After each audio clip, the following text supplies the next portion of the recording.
இன்னைக்கு திடீர்னு நான் பல வருஷத்துக்கு முன்னாடி ஒரு ரெசிபிய ட்ரை பண்ணி, அது நல்லா சொதப்பி, வீட்ல திட்டு வாங்கி, இனிமேல் இத செய்யவே கூடாதுன்னு முடிவு பண்ண ஒரு ரெசிபிய தான் செய்ய ஸ்டார்ட் பண்ணேன். இந்த ரெசிபிய நான் மொதல்ல எப்படி செஞ்சேன் அப்படிங்கிறத நெனச்சாலே எனக்கு இன்னைக்கும் சிரிப்பா தான் வரும். நான் +1 படிச்சுட்டு இருக்கும்போது, இந்த Kalaignar TV, mega TV, Podhigai TV இந்த 3 சேனல் வர்றதா இருக்குமே. அந்த மெகா டிவில எவ்ரி சண்டே ஒரு 1 ஹவர் சமையல் நிகழ்ச்சி போடுவாங்க.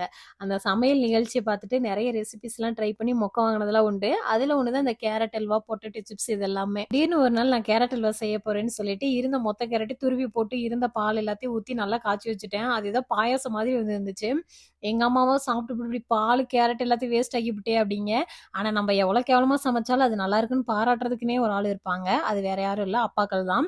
எங்க அப்பாவும் அப்படிதான் சாப்பிட்டுப்புட்டு, "அவ கிடக்குறாம்மா, கழுதைக்கு தெரியுமா கற்பூர வாசனை, டேஸ்ட் சூப்பரா இருக்குமா" அப்படின்னு சொல்ல, எங்க அப்பா விட்ட உருட்டுல எனக்கே சிரிப்பு வந்துருச்சு. நான் சிரிச்சுட்டே போயிட்டேன்.